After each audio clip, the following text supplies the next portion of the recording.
Panas poe ngagebuk di sawah bari undar-undar jotang.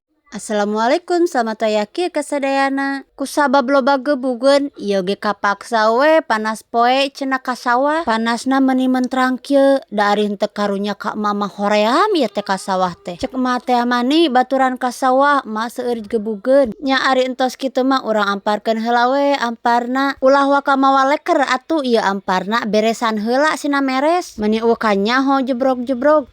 Aduh, iya abi geus dicarekan wae ku si emak teh nya dasar. Heueuh da kumaha deui da ka nyaho da ari abi mah. Tah ieu emak nuju ngagebuk, ieu tanagana teh meuni kuat keneh nya ge geus kolot ieu teh nya. Tuh tinggal geprok we.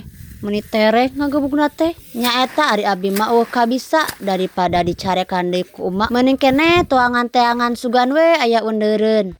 Tah ning di dia aya jotang nya entos we ku abi teh diala dibetik lumayan we lah urang kanggo coel sambel. Meuni mararontok deui ieu jotang teh cik atuh sing loba mun loba mending keneh dikereceknya pasti ngeunah. Hanyakalna we ieu kur tibang meunang sakepeul. Kendai we saalit oge urang dilalab atah pasti enak.